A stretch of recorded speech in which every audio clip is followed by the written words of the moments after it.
Today on Look What Jess Found. Look what Jess found. Now, the interesting thing is, or the question is, was there 50 pennies in this roll or less because this one took up more space? No, that's not the question. The question is, how did this happen? That's the real question.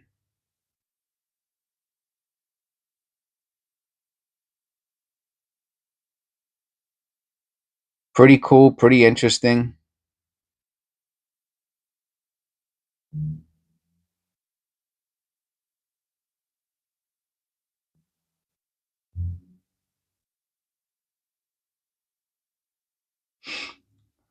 Now, when I did the video, I told about my friend who has since passed, how he used to bend quarters with his fingers. Yeah, the guy was a freak of nature, man, and he was hearing impaired, and he had this different kind of strength, man. Like he didn't know his own limitations. Like he didn't have the rest of the world to tell him what you can and can't do, type of a deal. You know what I mean? And he used to bend quarters like this when I was a teenager. So I'm going back 40 years, and this was that's what this made me think of. As soon as I saw it, I was like, oh man, I remember his name was Juan. Man, salt of the earth, man. Salt of the earth. Very, very, forget it, very strong, very intelligent, great guy. But this was not done by somebody's fingers. And you can see it there.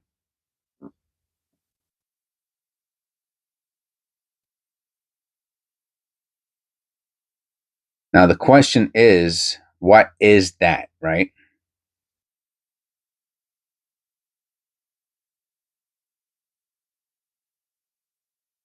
It's obviously a machine. It's not a screw because the lines go straight up and down, right? So it's not a screw. Um, Somebody who is intimately familiar with mint machines or with this specific era will go, oh yeah, that's a mint, that's caused blah blah blah at the mint or at the bank or something like that, right? The front is perfectly clear and clean. It doesn't even look like. Let me see. Let's look at it.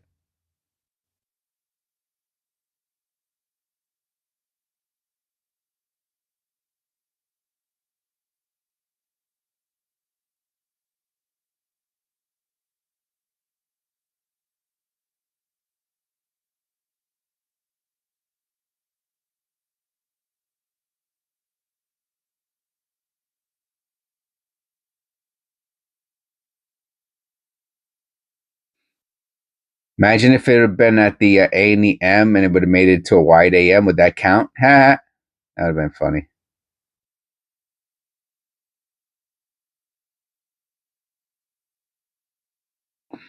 So nothing anywhere else except right here. The funny thing is, though, it doesn't go through the letters. You know the type of force it takes to bend a copper penny like this? Go. Now, I'm not going to say what to do because then I become, but a lot, a lot, a lot. It takes a lot of force, and it takes whatever that is. We're going to see if we can look at it a little closer.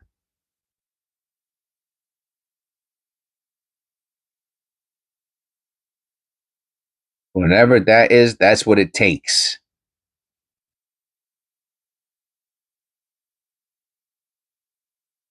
Don't try to do this at home, okay? Don't do that. You get hurt. And I always wondered. Not oh, excuse me. I that's not true. Learning about coins makes me wonder if the I think silver is silver soft. I thought silver was a softer metal. I can't remember silver the softer metal or the clad quarters. So imagine he was able to.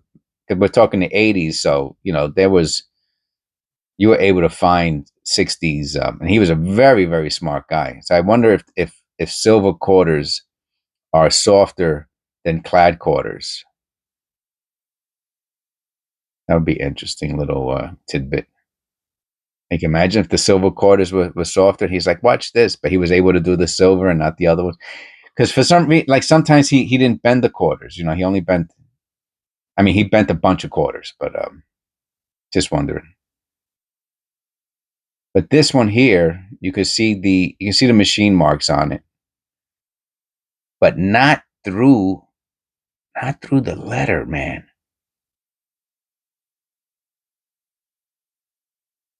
That is so odd. That doesn't even make sense to me.